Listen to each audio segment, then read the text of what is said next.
My name is Adelaide Brenner. I am 72 years old, and on the third Saturday of October last year, my 3 grown children sat at my own kitchen table, in the house I bought before any of them were born, and decided in front of me that I was no longer capable of making my own decisions. They had brought a binder, a real binder, 3-inch white plastic, with a clear plastic sleeve on the front, and a printed cover sheet that read, in 12-point Times New Roman, Mom, Care Plan and Transition Overview. My oldest son, Vance, had typed it. Vance does everything in 12-point Times New Roman because he believes Times New Roman is the typeface of professionals. Vance is 48 years old and has been telling people he is a professional for so long that he has, in some functional sense, forgotten that the word is supposed to describe what you do rather than what you wear.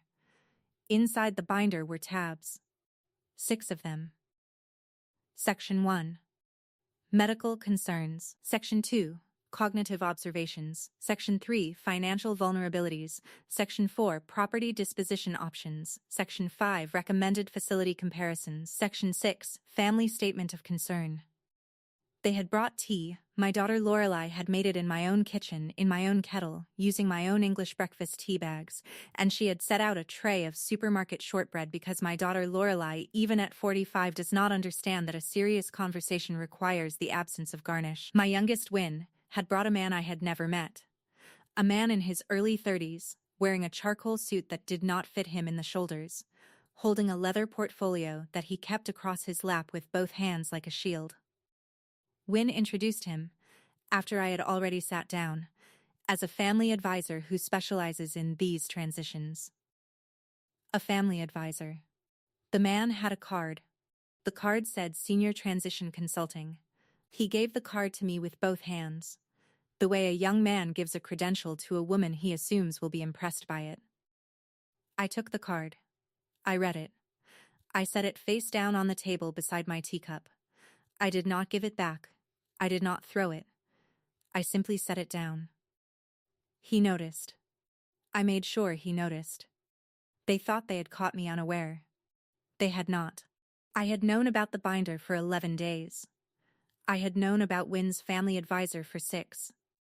I had known that the Saturday meeting was going to be an intervention because my granddaughter Tess, who is 15 and adores me and has the unfortunate habit of leaving her phone face up on my kitchen counter while she eats my zucchini bread, had received a text in front of me 3 weeks earlier that read, in her father Vance's voice, Saturday is set. Get there by 10. Don't tell Grandma anything. We want to keep this calm. And Tess, bless her, had glanced at me with the look 15-year-olds give when they realize they have just been used by the adult world to relay something they do not understand. She did not say anything. She did not have to. I had read the text upside down across the counter, while I sliced more bread. I am 72. My near vision is not what it was, but I can still read a phone screen at 3 feet, and I can still recognize when my own children are about to try to manage me. I let them have their Saturday. I baked. I shopped. I put on a cream silk blouse, because I have learned in this life that the woman who wins the room is usually the woman whose blouse fits well enough that nobody questions her capacity to dress herself. I sat in my own chair at the head of my own kitchen table. I poured my own tea.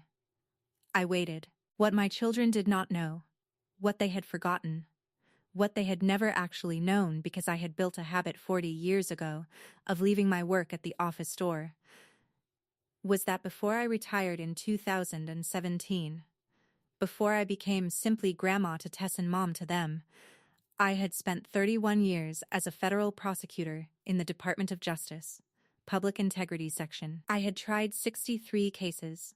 I had won 58. I had cross-examined a sitting state senator, 2 CEOs, 4 members of Congress, and once, memorably, a man who would have very much liked to be a Supreme Court justice, but ended up instead in a minimum security correctional facility in Pennsylvania for 11 years on charges I personally argued. I remember the trial of Senator Marcus Thorne as if it were yesterday. He was a man who believed the rules of the law were suggestions for the lower classes. He was untouchable. wrapped in the protective layers of state politics and lobbyist money. I spent 4 years building that case. I remember the smell of the evidence room, that sterile, dusty, paper-heavy smell of archived truth. I spent weeks cross-referencing his campaign contributions against the zoning permits he had fast-tracked for his donors. I remember the exact moment on the stand when he looked at me, his confidence beginning to buckle under the weight of the bank records I had produced. He knew. I saw it in his eyes. It wasn't just fear. It was the realization that his carefully constructed life of influence was about to be dismantled by a woman he had assumed would be a non-factor in his narrative. I won that case by understanding the silence between his answers. I won it by waiting for the gaps. I had brought that same discipline to this kitchen table. I had a Wikipedia page until 2012, when I quietly asked a former colleague's research assistant to take it down, because I had begun to find it embarrassing. My children, who had grown up while I commuted 90 minutes each way to Washington for 3 decades, had been told I was a lawyer. They had assumed, the way children assume, that lawyer meant something modest and bureaucratic, because that was the version of myself I brought home to them on weekends. Mom who made pancakes. Mom who quizzed them on spelling. Mom who never raised her voice. They had never seen me at work. I had never wanted them to. They were about to see me at work for the first time in their lives. They had brought a binder. I had brought 31 years of cross-examination. The man in the charcoal suit cleared his throat. Vance opened the first tab. Lorelei poured the tea. Wynne would not meet my eyes. I picked up my cup, took a sip, set it down, and folded my hands. "Whenever you're ready," I said. To understand how 3 intelligent, college-educated adults came to sit at their mother's kitchen table with a binder titled Care Plan and Transition Overview, you have to understand what kind of mother I had been, and how successfully I had hidden myself from my own children. I had been raised by a woman who had never been allowed to work. My mother, Audrey, had graduated valedictorian of her high school in 1946, and had been told by her father that women who attended college developed opinions, and opinions made a woman unmarriageable. She married my father instead. He was a kind man. He was not an unkind man. But he was the wrong man for a woman whose mind had been built to argue, and she spent 40 years of marriage rearranging the same 6 rooms because no one had given her anything larger to rearrange. She died at 61. The official cause was a stroke. The actual cause, I believe, was the slow internal pressure of being a brilliant woman in a small life. I watched her shrink for 40 years. I promised myself, at her funeral, that I would not shrink. I would expand. I would take up the space my mother had been forbidden, and I would do it so completely that no one could ever say I had not. I went to law school at 26, after my husband Theodore was already established in his career. I had Vance during my 2nd year. I nursed him in a study carrel at the law library between constitutional law and evidence. Lorelei came 2 years after I passed the bar. Wynne arrived during my 2nd year at Justice. I took 6 weeks of leave for each child. I did not take 6 weeks because I did not want more. I took 6 weeks because that was what the women before me had taken, and any woman who took more was understood to be uncommitted. And I had not survived my mother's life in order to recreate it at the federal level. Theodore was a tax attorney. He was patient and stable and adored me. He did the school pickups. He did the parent-teacher conferences. He attended every dance recital and baseball game and orthodontist appointment, because I was, more often than not, in another city, deposing a witness. The children adored him. They should have. He earned it. He died in 2015, of a brain aneurysm, at 67, after 39 years of marriage. I retired 2 years after he died. I was 63. I had wanted to keep working. I no longer had a reason to. I came home to the house we had bought together in 1981. I sold the apartment in Washington. I planted a vegetable garden. I joined a book club. I learned to bake. I became, for my own children, the version of me they had always assumed I was, a soft, retired, suburban widow with a flair for sourdough. That was the woman they staged the intervention for. The house I live in, the house in which they staged the intervention, is paid off. It is worth, by the most recent appraisal Lorelei quietly commissioned 2 months ago without my knowledge, somewhere between $1.2 and $1.4 million. There is also an investment portfolio Theodore and I built over 4 decades that, at last count, contained slightly over $3 million in liquid assets. I am, by any reasonable standard, a wealthy woman. Not Whitfield wealthy, not estate wealthy, but wealthy enough that the disposition of my assets is no longer a small question. And the question, I had started to understand by mid-September, was no longer being asked by me alone. It was being asked, in the language of binders and tabs and family advisors, by my own children. What they did not understand, what they had never bothered to ask, was whether the woman they thought they were managing was actually the woman sitting at the table. She was not. She was someone else entirely. And she had already started taking notes. I want to walk you through the first hour of that Saturday meeting, because it was, in its own quiet way, one of the more masterful examples of bad faith advocacy I have ever witnessed across a kitchen table. Vance opened the binder to the first tab. Medical concerns. He had compiled a list. He read it aloud.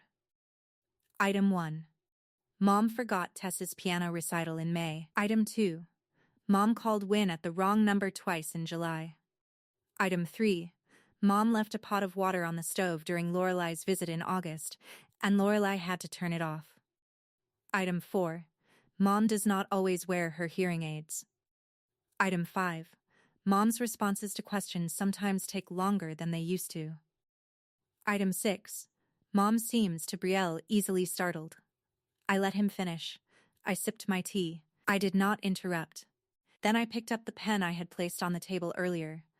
A cross-fountain pen that Theodore had given me on the occasion of my first federal trial in 1986. With a fine nib and a habit of underlining things on its own, and I wrote, in my own legal pad, 6 numbered lines. I did not write what they were saying. I wrote what I was going to say back, when it was my turn. Tess's piano recital in May was not missed. It was rescheduled, and I had attended. Vance had not read the email.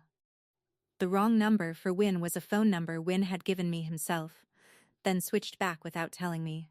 The pot of water had been intentional blanching. Lorelei had ruined the tomatoes. The hearing aids were faulty, and I had been waiting on a replacement set for 6 weeks. My pauses were not confusion. They were pedagogical, designed to force my children to listen to the end of my sentences, which they had forgotten how to do. And easily startled was Brielle. Vance finished his list. He looked at me. Anything to add? He said. Not yet, I said. Please continue. He turned to the second tab. Cognitive observations. He read more. I took more notes. Lorelei interjected occasionally, to soften Vance's bullet points with what she clearly believed was emotional context. We just want you to be safe, Mom. We just want what's best. Lorelei has used the phrase what's best for 45 years. It is her overture and her closing argument. She invokes it the way some people invoke the weather. Win said nothing. Win was looking at the surface of the table. Win was the one I was watching. Vance was the prosecutor of this kitchen table trial. Lorelei was the chorus. But Win was the client. And Win knew it. And Win was, I could see, ashamed. Connor Ridley had still not spoken. He was waiting for his cue. He was waiting for the moment Vance would turn to him and say, Connor, can you walk us through the options? That moment was going to come, and when it came, Connor was going to produce, from his leather portfolio, a glossy brochure for a senior community in the next county over, called Maplewood Springs. I knew this because I had asked my own attorney, Hattie Marin, to look into Connor Ridley 3 days earlier. Connor Ridley was not a licensed financial advisor. He was a sales representative for a senior living conglomerate. His consulting fee was a referral commission. He made roughly $14,000 per relocation. The drink in my teacup was warm. I was the calmest person at the table. Connor, I said. How did you learn that I was a single woman over 70 residing alone with significant liquid assets? His face did the thing that faces do when a witness realizes they have just answered a question that was not the one they thought they were answering. Your family, Vance. Your family contracted my firm to. My family disclosed to you. A private salesperson on commission. The specifics of my marital status, my age, my living arrangements, and my net worth. Is that correct? In the context of Vance, Lorelei, Wynne. Did any of you sign anything before disclosing my financial information to Mr. Ridley? Silence. You did. You needed it. It is required, under both state law and federal regulation, that the financial information of a competent adult not be disclosed to a third-party commercial entity without that adult's consent. I am a competent adult. You have not yet established otherwise, and we have been sitting at this table for 47 minutes. I looked at Connor. Mr. Ridley, do you carry the appropriate professional liability insurance for the financial advice you have just attempted to render at this table? He did not answer. My attorney, Hattie Marin, has been provided with a copy of the engagement letter my children signed with your firm. She will be filing a complaint with the State Attorney General's Elder Abuse Task Force on Monday morning. The complaint will name your firm. It will name you personally. It will name the senior living conglomerate that pays your commissions. It will allege the unauthorized disclosure of a senior's financial information to a commercial entity without consent, and it will allege the use of that information in the construction of a coordinated effort to influence the senior's housing and asset disposition decisions. Connor Ridley looked at the bookshelf. There was a small black device. It was a smart speaker. He did not know that the smart speaker was not streaming anything. He believed me. Connor Ridley believed me. Connor Ridley was now calculating, very quickly, his commission against his exposure, and he was finding that the math no longer favored Maplewood Springs. I think, he said, I think I need to step outside. That seems wise, I said. He stood up. He gathered his leather portfolio. He left through the side door. I turned back to my children. Vance, I said. Tab 4. Property disposition. Let's continue. Vance was looking at me like he had never seen me before, which, in a very real sense, he had not. The thing about 31 years in public corruption work is that you learn the difference between adversaries and casualties. An adversary is a person who is chosen with full knowledge to act against you. A casualty is a person who has been swept into the wake of an adversary's choice. My children were casualties. Not all in the same way, but casualties. All three. Vance was a casualty of his own self-image as a problem solver. He had decided his mother was a difficult situation and had constructed a binder to solve her. Lorelei was a casualty of her own grief. She had absorbed Theodore's death as a structural threat, projecting her own fear of future loss onto my current health. She was not lying. She simply believed the lie because she needed to be in control. Wynne was the adversary. Wynne was the architect. Wynne had run the numbers 18 months earlier and decided that the optimal financial outcome for himself required that those assets be removed from my control. Wynne had introduced Vance to Connor Ridley. Wynne had structured the engagement. Wynne had drafted the bullet points in Section 3. Wynne had paid Connor's retainer out of his own pocket. Wynne, sitting at my kitchen table, would not meet my eyes. I had loved Wynne since the day he was born. I had loved him as I had loved his brother and sister. I had loved him so thoroughly that I had failed, until now, to notice he had been planning to take from me what I had spent my life building. And he had used his brother and his sister as instruments. He had constructed an architecture in which Vance felt useful and Lorelei felt vigilant, and neither of them had paused to ask whose interests were ultimately served by the architecture. I did not raise my voice. I asked them to leave so I could speak with Wynne alone. They went. Wynne and I stayed. I asked him one question. He cried. He confessed. He asked me what I was going to do. I told him exactly what was going to happen. I told him he would sign a document Hattie had prepared, an irrevocable acknowledgement of his role in engaging Connor Ridley and disclosing my private information. It would not be filed, unless he ever attempted anything of this nature again. I told him he would write a letter to his siblings, not a confession, but an acknowledgement that he had been wrong, and that I was thriving. I told him he would dismantle every trust structure he had attempted to build, and I told him that he was still my son, and I would love him anyway. That was the most painful part. He would have to live with the knowledge of what he had done, and I would let him live with it, and I would love him anyway. Vance and Lorelei came back in. I poured them more tea. I have given the matter careful thought, I said. I am going to ask both of you to put the binder away. I walked over to the desk, took the electronic clipboard, and signed my name with a firm, steady hand. I told them that the binder was not necessary. There was no medical concern. There was no cognitive decline. There was no financial vulnerability.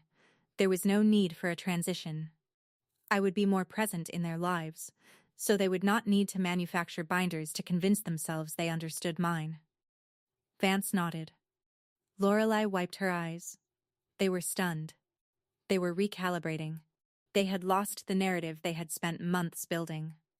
In the 48 hours that followed, while I sat in my quiet kitchen, I took stock of the wreckage. I didn't celebrate their ruin.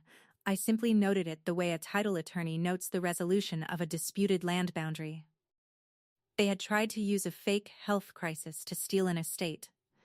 And instead, they had triggered a legal landslide that buried their entire strategy under the weight of their own documentation. I had reclaimed my security and the complete, unyielding sovereignty of my home from the ruins of their deception. But I knew the ripple effects would be wide. The family dynamic had been irrevocably altered. It was like looking at a fractured mirror. You can try to tape it back together, but the lines of the breaks will always be there, reflecting a distorted version of what used to be. I remembered a case I prosecuted in 2003, involving a complex web of shell companies designed to hide the assets of a major construction conglomerate. I had spent months untangling those threads. I remembered thinking, during those long, late nights in the office, that the beauty of a case like that isn't the verdict. It's the moment the truth becomes so undeniably visible that even the perpetrators have to stop looking away. That was what I had achieved. I had forced them to look. The dynamic of our communication shifted into a pathetic, daily ritual of parental desperation. Every single morning, before I began my first rounds, my private phone would light up with incoming notifications from my children's numbers. Messages filled with long, rambling paragraphs of apology. I never answered a single message. I never opened a single letter. I had my secretary file his correspondence directly into a folder labeled Unsolicited Corporate Materials. I didn't do it out of active malice. I did it because I had genuinely outgrown them. I think back to my mother, Audrey. I think about the life she lived, the silence she carried like a heavy, unseen garment. She had so much to say, so much to contribute, but she was never invited to the table. I was invited, and then I was asked to leave, and I decided to take the chair with me.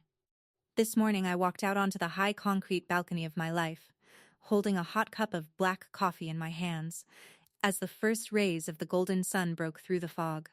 The city below was coming alive, completely unaware of the quiet wars of survival being fought behind the glass walls of my own home. I looked down at my hands, the fingers steady and strong against the warmth of the porcelain mug. These were the hands my children had claimed were failing, yet these were the exact hands that had held my own life together, rebuilt my assets, and sent my children back into the world to face the consequences of their own choices. I am 72 years old. My life is completely my own, and for the first time in my existence, I am entirely free. The iron gates at the bottom of the lane stand strong and silent, their automated deadbolts answering to no one but the fingers that have spent 30 years maintaining the title of this land. They thought they had buried me when they turned their backs on my life, but they forgot that seeds grow best when they are buried in the dark.